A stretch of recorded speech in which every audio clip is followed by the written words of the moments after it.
So the next one, after this, as I said, I'll go more into the Build-A-Bear stuff when I make an official video on it, ironing out all of the details. The next one is two simple ones. As I said, parity is very important to me, so therefore having helicopter tech trees for every nation, and also naval tech trees for every nation. And I don't necessarily think this is going to happen this year, but I would like it to happen. We already know that Italy is coming with its actual tech tree when it comes to naval. We also know that other tech trees are coming when it comes to the helicopter stuff. And for me, a goal for War Thunder in the coming years is to make sure that every nation has those 4 sets of tech trees, so therefore we increase parity. I don't like the fact that the Swedish are going to come out and you're going to be able to play top tier with no helicopters. That just means that you're at an inherent disadvantage when you play against other nations, or when you look at other nations' lineups compared to your own. This is not going to be a good thing for the future, and it's nice to see in 2019 the amount of difference between the start of the year and the end of the year was vastly reduced when it came to parity. So, overall a massive increase in parity, but massive reduction in the differences between nations. If you look at what was added in terms of helicopters, in terms of naval stuff, and also in terms of top tier vehicles, remember at the start of 2019 we had 2 supersonic vehicles in the game: the F-100D and the MiG-19 for the MiG-19 PT for the Soviets. Look at how many nations now have supersonic vehicles, or at least meta or competitive vehicles at top tier. That just was not the case before, so it's nice to see that changed. Also with the top tier helicopters, even though they've added a lot of top tier premiums, it is also, once again, more competitive for each of the nations, and it would be nice to see this trend increase when it comes to helicopter tech trees and also naval tech trees. So instead of a focus in naval of going bigger and badder, I would like to see naval focus more on creating whole tech trees and then going bigger and badder, just so we have different nations with different vehicles to play, instead of just, oh, this is a new shiny premium from one nation, let's make sure to pick it up and play it. The next idea is the expansion of howitzer and large caliber vehicles. Now this doesn't technically mean modern day artillery vehicles. I've seen a very, very large push towards some of the more ridiculous vehicles when it comes to artillery in War Thunder, and it's really hilarious to me that there's a ton of people who want artillery in this game, and they want it, from a top-down perspective, or from, clicking on a map perspective, because I think about one of the biggest criticisms of World of Tanks as a game, and that criticism is of course artillery, because there is very, very harsh counterplay against stuff like artillery in World of Tanks, and a lot of people see it as very egregious that they can get killed without even seeing the enemy, and therefore I want to keep that away from War Thunder. I really don't like that idea of this artillery being able to hit targets and being able to kill targets without being able to either have incredible skill without line of sight, or using it with different ways of sighting, such as I said, like a top-down perspective like World of Tanks. I think that would be horrific for War Thunder, and I hope they never do it, especially with modern artillery, which is pinpoint accurate when it comes to the stuff that it's firing. So instead, what I'm talking about here is howitzer vehicles, or vehicles which are designed to knock down buildings. Stuff like the Churchill with the 95mm. There's also other Churchill variants which have even larger calibers, but for me, not having a 95mm gun in War Thunder in the British tree is very egregious. It's one of those things which I would love to see, and we just haven't seen yet. There's just been no 95mm for the British, even though a lot of vehicles use them. There is even a Tetrarch which had its turret taken off and a 95 strapped to the top of it as a testing vehicle, so that should give you an idea when it comes to how much the British use this. The Centaur also with the 95mm, which is very similar to the Cromwell, the Centaur, but the difference is of course the engine in it. The engine wasn't as powerful in the Centaur as the Cromwell, but you could make it different in War Thunder by giving it the 95mm. Then you have slightly larger machines, which could definitely be used in the game, not as basic artillery pieces, but as howitzers, meaning that, you know, they could fill very similar roles to stuff like the Sturmpanzer, stuff like the Brumbar, or even other derp guns like the Lorraine 155, the Bishop, the Sexton, and even the Yaramba with the 25-pounder. I would love to see, especially the Yaramba. It's such a wonderful, you know, it's such a wonderful name for a vehicle. And if you don't know, the Yaramba was an Australian self-propelled howitzer. It's very similar to some other stuff that, you know, you've seen. It's based off the American M3A5 Grant, and it's just basically the hull of it with, of course, the 25-pounder in it. So yeah, look forward to that. Hopefully we see it at some point. But yeah, I would love to see these 25-pounder vehicles. I'd love to see these 95mm vehicles, and I'd love to see other nations also get some howitzer vehicles in certain ways. Then we have just a basic one, which is also from last year. This is the Airfield EC mechanics put into other game modes and expanded. So one thing that was really cool about aviation or aircraft EC is that they added in these modular airfields idea. And the modular airfields overall was the fact that if you bombed a specific part of the airfield, it would knock out, you know, certain parts of it. So if you knocked out, let's say, parts of it such as, I'll get the article just so, you know, I don't completely forget about it, but this was in update 1.85 that this was added in. But basically, if you knocked out the fuel warehouses, which were represented by the barrel icon, the fact is this would mean the speed at which your aircraft are fueled and reloaded at the airstrip would be increased. So therefore, reduced. So the time would be increased, but the speed would be reduced. So if you took out that,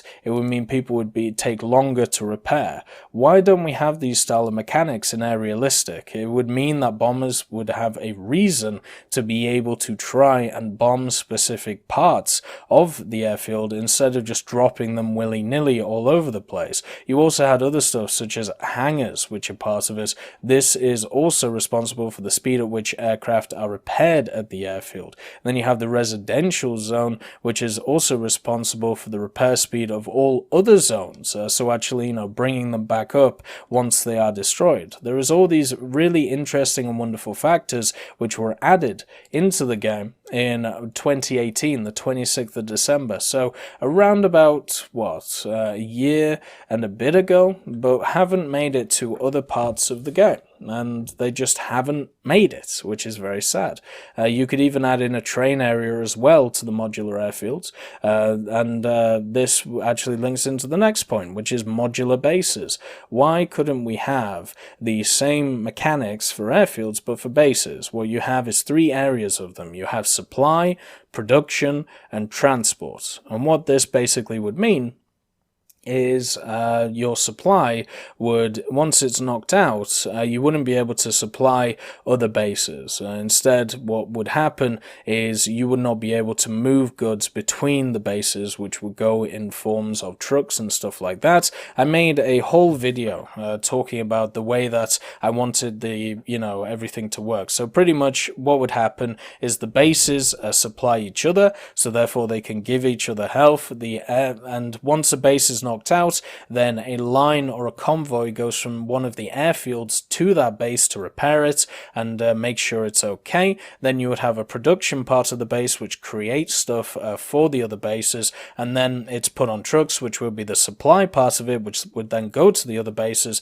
and then you would have the transport area, which was the trucks themselves. If you took out any parts of that base, therefore it wouldn't be able to supply other bases, and it wouldn't be able to heal them, it wouldn't be able to just move over goods and stuff, giving people other targets to hit. The other thing it also, you know, would have to focus on once it's hurt is be able to repair itself, which would once again come from the airfield. So there was all of these ideas that I would love to see in Air Realistic, but just haven't made it yet, and I hope at some point they will once we get an expansion of them in maybe EC, which, you know, seems to be kind of a testing ground for some mechanics. The other thing is the battlefield line. So The battlefield line in EC is really cool. I like the fact that it is this constant moving line. I would like it to be a bit more precise, and I think in Air RB it could definitely be more precise. Pretty much, it would be really easy to work out, where the vehicles are going, where they are pushing through, where they are creating, the push through. It would mean that it would be easier for bombers and attackers to work out where they need to influence the game, depending on which part of the line is pushed back or pushed forward. And I think if you wanted to do it modular, so if you wanted to do it in these square ideas, you could do it too, and it would definitely show the progression of a battle, which is basically what I want this thing to do. Because right now in Aerialistic, it's kind of hard to tell the progression of the battle unless you look at the specific units themselves, and even then, it's not the easiest thing to do, because you could have 5 tanks rolling in, which look like, oh, okay, they're going to win the offensive, and then they just get bratted by a bunch of pillboxes, and you're like, well, that wasn't great, was it? And it's kind of hard to work out, where you're winning the operation, where you're losing the operation, so hopefully that comes back, right? Then you have also more additional mechanics to Air RB. This is something that I preached about last year, and we've seen a little bit of a push into it, but not really. So the first thing is trains.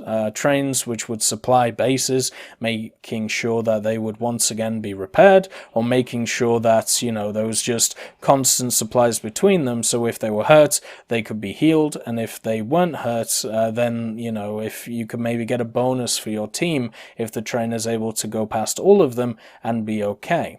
This would give another soft target for people to attack when it comes to the ground, which would give tickets to either one side, or, lose tickets from the other one. And I think generally when it comes to that, trains are a great idea. We see them in test drives, so if you go into the World War II test drive for aviation for the Soviets, there's just a train running around, which is kind of cool. And then if you go into the German one, there's also a train running around, and they've changed them as well. They've actually given them sound, so now you hear the whistle of the train, now you hear the sound of the train. So hopefully that is coming at some point, as we've seen some decent changes to making them a bit more realistic instead of just something that moves onto tracks. So I really hope trains make it in. Paratroopers. Paratroopers are a simple one. Basically, you have a bunch of aircraft which are designed to drop paratroopers. They come across the map, and I've even talked about it in a few videos. I'll link it below, giving some examples. But the idea is you would bring in paratroopers, and you would actually drop them in specific areas, and they would hold those specific areas. And if they are able to hold them for a certain amount of time, one team loses tickets. And if they aren't able to hold them, then therefore the other team, loses a specific amount of tickets. So for me, Paratroopers would add a really cool mechanic to the game, because you could either go after them when they are actually dropping the paratroopers, or you could go after them when they're on the ground, but you'd have to do it with like rockets and bombs once they're set up. And you could even have it where it's similar to kind of a push of power. So if you've ever played the Total War games, one of them which I enjoy quite a lot is Empire Total War, and one of the things when you board another ship in a naval engagement, then you have like this balance of power. So if your ship's going to win or going to lose because of the fact that your balance of power is greater than theirs, so therefore you have the highest chance to win. Why can't we have that for paratroopers when they land on the ground, some kind of balance of power idea, so therefore you can work out if they're winning the battle or not, and if they lose the battle, then you don't have to worry about them. Another thing is just AI squadrons going around the place. This could be with the player or without player. One of the games that I really enjoyed, it was the first game I actually played, I believe, on Xbox 360, was Blazing Angels. And what Blazing Angels showed is it was a game which had, very arcadey mechanics when it came to flying, but it had this really cool squadron system, and it was very simple, and it worked very well for a single-player game. So you would have a squadron of 3 other planes which was around you, and you basically had different modes. So you could either tell them to just stay in formation around you, you could tell them to go after the enemy in an aggressive style, or you could say defend me, so they would go after any planes which went after you. Now, why can't we have that idea but in War Thunder in either a simulator sense or a realistic sense on certain maps? Just have a bunch of different AI squadrons flying around, but they are attached to the player instead of just willy-nilly. Now, you could do random AI squadrons just without the player, which have a specific circle which they move around, and therefore, if they decide to move around, if somebody comes into the circle, then they go after them. That could also work pretty well, but the major thing to understand with them is that they would be quite aggressive, they wouldn't just be there for reconnaissance, and they wouldn't be similar to the ones that we used to have in War Thunder because they wouldn't be able to spot people, so they wouldn't just give away the enemy's positions. The other thing when it comes to additional mechanics is, of course, Zeppelins. Zeppelins is something which was used a lot in World War I, not so much in World War II, but Zeppelins as a general theme. If we go into this, World War setting with, as I talked about, the triplanes, or even just 1920s, 1930s vehicles, there is no reason why we can't have a bunch of maps which just have Zeppelins around the place, either bombing people or just as strategic targets to take out. I would love to see Zeppelins represented in the game, just like I'd love to see a bunch of other vehicles represented in the game, and if we're gonna have to do it, I don't think it works from a player point of view, meaning that I don't think it works from people, flying them around, but I do think it could work from an AI point of view to see them represented as objectives. The next point is key modifications. So one of the things that we saw is that the key modifications of parts and FPE was reduced in price quite a while ago now, and also Gaijin made it so you only needed one rank 1 modification to be able to research rank 2 modifications on a vehicle. These were incredible changes to the ground forces of, the ground forces of the game. This pretty much meant that you were able to get parts and FP much more easily and therefore become survivable a lot faster instead of having to worry about getting other stuff. Now, the problem is that we have in War Thunder is there are more key modifications, in my opinion, than stuff like parts and FPE nowadays, and therefore I would also advocate not just for, parts and FPE being reduced like they were, I would also advocate for other modifications, key modifications, to be reduced in the same vein as parts and FPE. So the first one is one of the more newer mechanics to the game, and thermals / night vision. The fact that they increased the probability of getting night battles when it comes to War Thunder, but didn't decrease the cost of stuff like the night vision modification or the thermal modification, means that a lot of the times when you're going into those higher tier battles in rank 5 and above, you end up in a situation where you just can't see. And I don't want, imagine if any other game said to you, every 5th battle or every 10th battle, you're not going to be able to see. That's how I see it, in War Thunder, and I think it's a terrible idea to do, because you are limiting how people are able to play the game, especially if they don't have these modifications. So you're just making the stock grind even harder for individuals who don't want to spend GE. And I think over the last year or so, it has gotten progressively worse for people when it comes to modifications, and the stock to spaded grind again, because of the fact that we've had so many modifications that have been added, which are incredibly strong.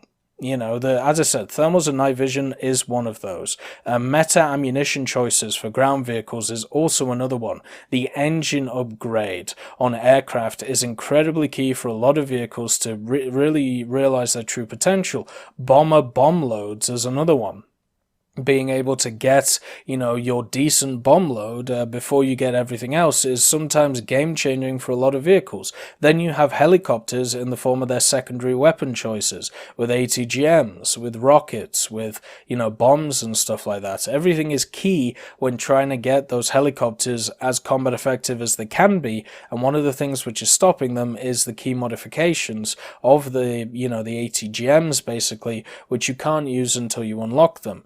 You could either do that, or you could reorganize them to make the key modifications rank 1 and 2, so therefore they are, available incredibly quickly to people who want to use them. But I would definitely say that I would like the other key modifications reduced in RP cost, and even if that means increasing the RP cost of other modifications, I'd be completely fine with that, because I think stuff like thermals and night vision as well is game breaking if you don't have them.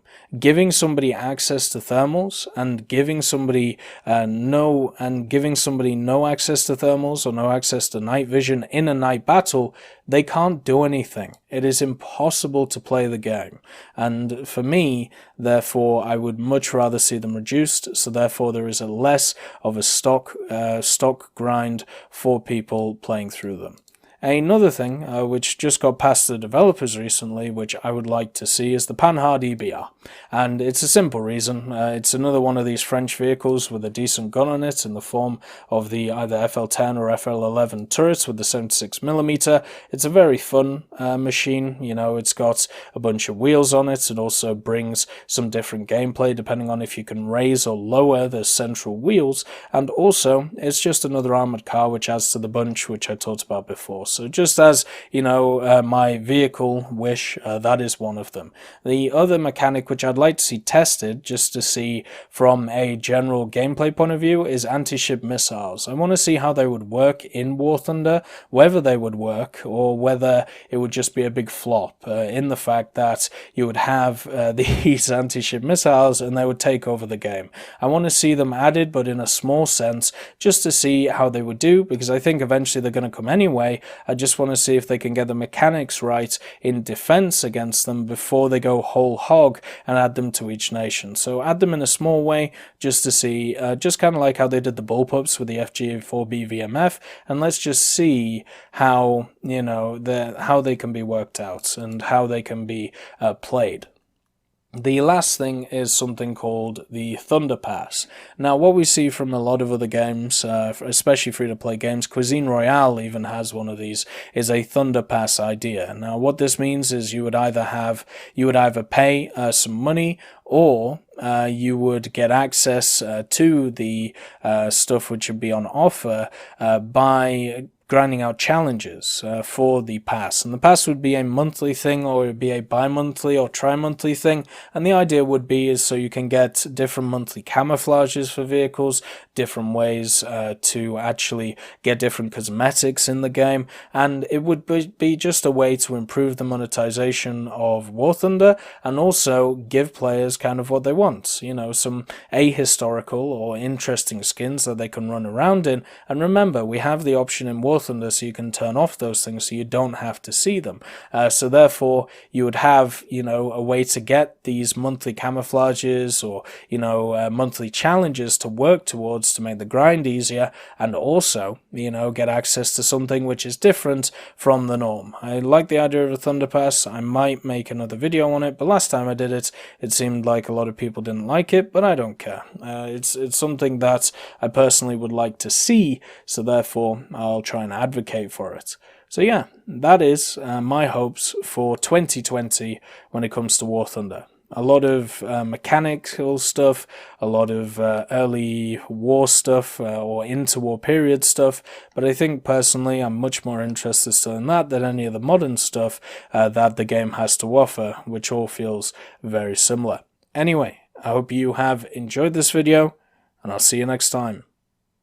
I'd just like to thank Ambrosius McClellan, B. Young, Blackie, Chris Giltname, Daniel Stanton, Jay Wilt, John Ryman, Martinez, Moxie, Super Cacti, Trigger Hippie, Eugens Terry, and also Elove Goat and Samuel Slick for supporting the channel.